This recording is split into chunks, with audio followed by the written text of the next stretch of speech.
झालाय प्रवक्ते आहेत असे आतापर्यंत किमान 80-85 माजी नगरसेवक तुमच्याकडे आलेले आहेत. काय वाटते एवढा वाढता प्रतिसाद कशामुळे? आज शिवसेनेमध्ये म्हणजे स्वगृही बाळासाहेबांच्या दिघेसाहेबांच्या विचार आम्ही पुढे घेऊन चाललोय. त्या शिवसेनेत ज्या शिवसेनेवर या महाराष्ट्रातल्या जनतेने शिक्कामोर्तब केलं आणि विधानसभेमध्ये प्रचंड असं यश दिलं, त्या शिवसेनेमध्ये आज उपनेत्या आणि प्रवक्त्या संजनाताई घाडी आणि माजी नगरसेवक आणि शिवसेनेचे पदाधिकारी आणि ज्यांना कुठेही महाराष्ट्रात पाठवलं की ते त्या ठिकाणी कामामध्ये शिवसेनेला यश मिळवून द्यायचे असे संजय घाडी यांचा शिवसेनेमध्ये आज प्रवेश झालेला आहे. सुयश संजय घाडी युवा सेना त्याचाही प्रवेश झाला आहे आणि अनेक शाखा प्रमुख आणि उपशाखा प्रमुख आणि कार्यकर्ते सहकार सेनेचे अनेक पदाधिकारी या सर्वांनीच शिवसेनेमध्ये प्रवेश केलेला आहे. मी त्यांचं मनापासून स्वागत करतो, कारण गेल्या 2.5 वर्षामध्ये किंबहुना हे नवीन आपलं महायुतीचं सरकार स्थापन झाल्यानंतर देखील जे निर्णय आपण सर्वसामान्यांच्या हिताचे घेतो, या महाराष्ट्राला पुढे नेण्याचे घेतो आणि त्यामुळेच विश्वास दाखवून काम करणारं सरकार, काम करणारी शिवसेना आणि लोकांच्या सुखदुःखात धावून जाणारी शिवसेना ही बाळासाहेबांना जी अभिप्रेत होती, आनंद दिघे साहेबांना अभिप्रेत होती, ते काम शिवसेना करते हा विश्वास ठेवून संजनाताई आणि संजय या दोघांनी प्रवेश केलेला आहे. आणि मला अपेक्षा आहे की त्यांनी देखील गेले अनेक वर्ष बाळासाहेबांच्या सोबत शिवसेनेचं काम केलेलं आहे आणि नक्कीच त्यांच्या अनुभवाचा आणि कामाचा फायदा आपल्या शिवसेनेला होईल आणि कार्यकर्त्यांना होईल आणि महाराष्ट्रातल्या जनतेला होईल. सहकार विभागामध्ये देखील त्यांचं काम चांगलं आहे. त्यामुळे सहकार क्षेत्र हे सर्वसामान्यांना न्याय देणारं क्षेत्र आहे आणि म्हणून त्यामध्ये देखील त्यांना संधी दिली जाईल आणि म्हणून आज मी त्यांचं पुन्हा एकदा मनापासून स्वागत करतो. मनापासून त्यांचं की महानगरपालिकेवरती महायुतीचा भगवा पडकेल, यावर आता उद्धव ठाकरे म्हणतात की महायुतीचा नाही तर आमचा भगवा त्या ठिकाणी पडकेल. त्यांचा म्हणजे कुठला? त्यांचा म्हणजे कुठला फडकेल? काय नाव बिव त्याचं आहे का नाही? काय त्यांचा शिवसेनेचा भगवा पडकेल असं म्हणतात उद्धव बाळासाहेब ठाकरे. युटर्न घेणाऱ्यांचा का यूज अँड थ्रो करणाऱ्यांचा? मी तर सांगतो, महाराष्ट्रातल्या जनतेने ठरवलेलं आहे, मुंबईतल्या जनतेने ठरवलं आहे की जेव्हा निवडणुका येतात ते मुंबई महाराष्ट्रापासून तोडणार, मुंबई वेगळी करणार. हे कायमचं, हे जी काही जुनी कॅसेट आहे ती सारखी घासून ती पूर्ण घासून गेलेली आहे, तीच चालवण्याचं काम काही लोक करतात. त्यामुळे लोकांना कळलेलं आहे की निवडणुका आल्या की मराठी माणूस आणि मुंबईकर हे त्यांना दिसतो. पण आपलं सरकार आल्यानंतर या मुंबईमध्ये रखडलेले प्रकल्प SRAचे असतील, म्हाडाचे असतील, धोकादायक इमारतींचे असतील, त्यांना पुढे नेण्याचं काम, त्यांना चालना देण्याचं काम आपल्या सरकारने हाती घेतलेलं आहे. आणि म्हणून मुंबई बाहेर फेकला गेलेला मुंबईकर पुन्हा मुंबईत आणण्याचं काम आम्ही करणार आहोत. आणि त्यामुळेच खऱ्या अर्थाने मुंबईकर मुंबईच्या बाहेर गेला कुणामुळे ही मुंबईकर ओळखतात. आणि म्हणून आज मी आपल्याला सांगतो की येणाऱ्या निवडणुकी आता रस्त्याचं कॉन्क्रिटीकरण, मगाशी मी सांगितलं, रस्त्याचं कॉन्क्रीट, खड्डे का इतके वर्ष खड्डे ठेवले? का खड्डेमुक्त प्रवास लोकांना दिला नाही? का खड्ड्यामध्ये लोकांचे जीव गेले? का त्यांचे अपघात झाले? का दरवेळेला त्या खड्ड्यामधून तुम्ही दुरुस्तीच्या नावाखाली काळ्याचं पांढऱ्याचं काळं केलं? का कॉन्क्रीटचे रस्ते तुम्ही 15 वर्षापूर्वी केले नाही? का 3000 कोटी रुपये तुम्ही दुरुस्तीमध्ये टाकले? आणि म्हणून या ठिकाणी मुंबईकर सुज्ञ आहे. आज मुंबई सुशोभित होती आहे. कोस्टल रोड सुरू झाला, अटल सेतू सुरू झाला, मेट्रोचं पूर्ण नेटवर्क मुंबईमध्ये सुरू आहे. मुंबईमध्ये बाळासाहेब ठाकरे आपला दवाखाना, आरोग्य सुविधा आम्ही वाढवतोय. जी मुंबई महापालिकेची शासनाची मुंबईतली हॉस्पिटल आहेत त्यामध्ये चांगल्या सुविधा लोकांना देण्याचं आम्ही काम करतोय. त्यामुळे मुंबईकर यावेळेस का गेले 15-20 वर्ष ज्यांनी मुंबईकरांना फसवलं ते आता फसणार नाहीत आणि म्हणूनच मी मगाशी म्हणालो महायुतीचं मुंबईवर महायुतीचा भगवा झेंडा फडकेल कामाच्या जोरावर आणि विकासाच्या जोरावर. सर, आज सकाळी आपण अमित शहांबरोबर भेट घेतलेली आहे. पुन्हा एकदा भेट झालेली आहे. काय सर, याला जोडून आणखी प्रश्न भरत शेठ पुन्हा मी एकच सांगतो, केंद्रीय गृहमंत्री सहकार मंत्री अमित शाह साहेब हे आमच्या एनडीएचे आणि महायुतीचे नेते आहेत. ते काल रायगडवर होते, काल मुंबईत कार्यक्रम होते, आज देखील मुंबईमध्ये होते.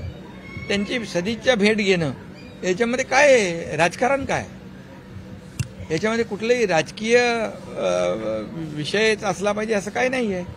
त्यामुळे सदिच्छा भेट आहे. सदिच्छा भेटीच्या दरम्यान महाराष्ट्रामध्ये राज्यामध्ये काही विकासाची कामं सुरू आहेत, प्रकल्प सुरू आहेत. केंद्र आम्हाला मदत करतंय. आदरणीय प्रधानमंत्री मोदीजी आपल्या सरकारच्या मागे उभे आहेत, गृहमंत्री उभे आहेत.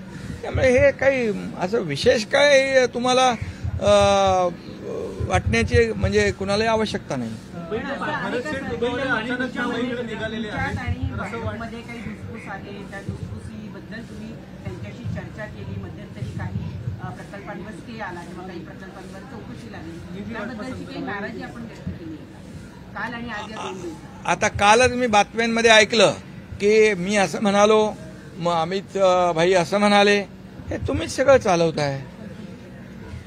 धुसफूस नाही, खुशखुश आहे, काही धुसफूस नाही. दादा पण म्हणाले आणि आम्ही काम करणारे लोक आहोत. काम करणारे लोक तक्रारीचं रडगाणं गात नाहीत. आम्ही रडणारे नाही, लढणारे आहोत. त्यामुळे असेल काही ते बसून ते चर्चेतून सगळं सुटणार, रायगडच्या संदर्भात काही सगळं होईल, सगळ्या गोष्टी सुटतील. थेट मुंबईला यायला निघाले, सर्व नियोजित कार्यक्रम रद्द करून आपली काही त्याच्यावर चर्चा पाण्यात. अरे मुंबईला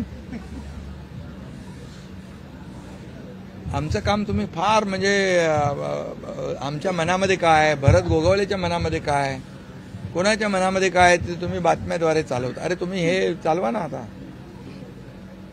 हे नवीन नवीन प्रवेश होत आहेत, विकास होतोय, चाललंय सगळं. कालचं हे सगळं चालवा. पाणी प्रश्नावरून आता मोर्चा काढणार आहे, कारण टँकर चालकांचा संप टँकर असोसिएशन आणि त्यावरून 48 तासांचा तोडगा नाही निघाला. आता मोर्चे पण नाही वापस. मला वाटतं परवाच्या दिवशी केंद्रीय जलशक्ती मंत्री CR पाटील साहेब इकडे आले होते आणि मुंबई महापालिकेच्या आयुक्तांशी चर्चा झाली आहे.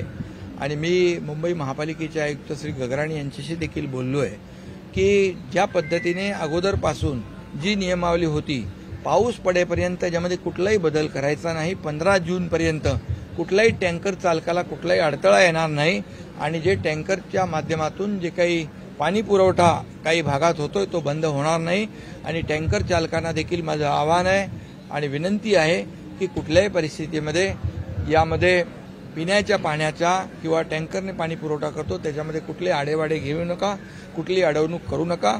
तुम्हाला कुठली अडचण आम्ही सरकार म्हणून आणि महापालिका म्हणून येऊ देणार नाही. आणि मोर्चा हाकुनी काढायचा. अरे 15-20 वर्ष तुम्हीच होते ना, 15-20 वर्ष तुम्हीच होते. आम्ही तर आमच्या काळात रस्ते धुतले जे ब्रिटिश काळात धुवायचे. आम्ही तर रस्ते धुतले, स्वच्छ केले प्रदूषण कमी करण्याच्या दृष्टीने. तुम्ही तर 15-20 वर्ष तिजोरीत धुतली. आम्ही रस्ते धुतले, रस्ते स्वच्छ केले, तुम्ही तिजोरी साफ केली. हा फरक आहे. त्यामुळे काय कुणाकडे मोर्चा काढताय तुम्ही? एवढे वर्ष काय केलं हा हिशोब या निवडणुकीमध्ये जनता विचारल्याशिवाय राहणार नाही आणि त्याचा हिशोब घेतल्याशिवाय राहणार नाही. सर, कल्याणमधील अल्पवयीन मुलीवर अत्याचार करणाऱ्या आरोपीने आत्महत्या केली सकाळी. त्याच्यावर काय संशयास्पद मृत्यू झाल्याचं आता त्याच्या बाबतीमध्ये पोस्टमार्टम होईल, त्याच्यात रिपोर्ट येईल आणि त्याच्यामध्ये दूध का दूध पाणी का पाणी होईल.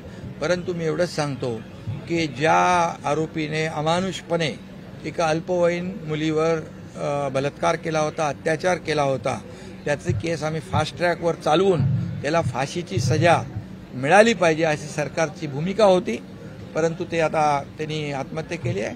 तर पोस्टमॉर्टम रिपोर्टमध्ये दूध का दूध पाणी का पाणी होईल. थँक्यू. संजय राऊत असं म्हणतायत काल अमित शहा संजय राऊत, तुमचे प्रश्न संपले? तुमचे प्रश्न संपले का? हो संपले. हिंदी आमचे प्रवक्ते प्रवक्ते कोण संजय राऊत आहे?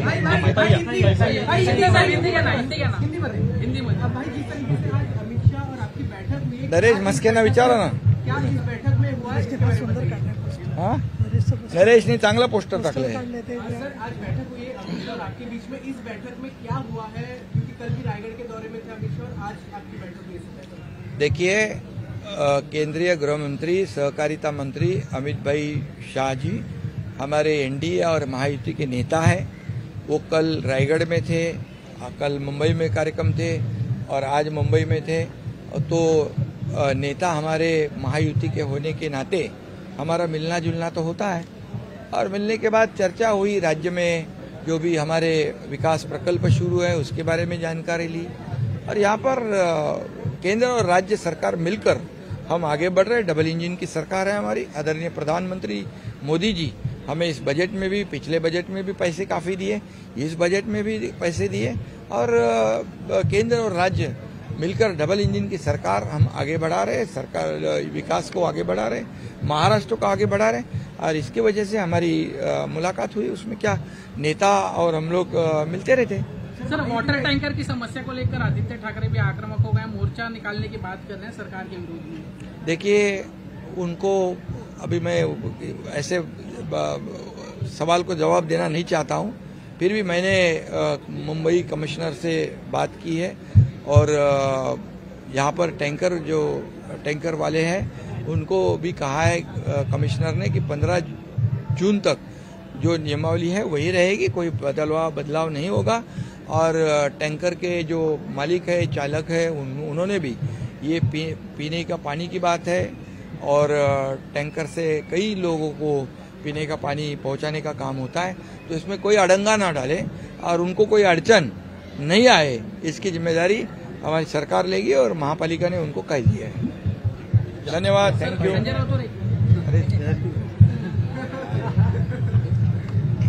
राऊत तिकडे ते नरेश मस्केला विचारा तो गाडव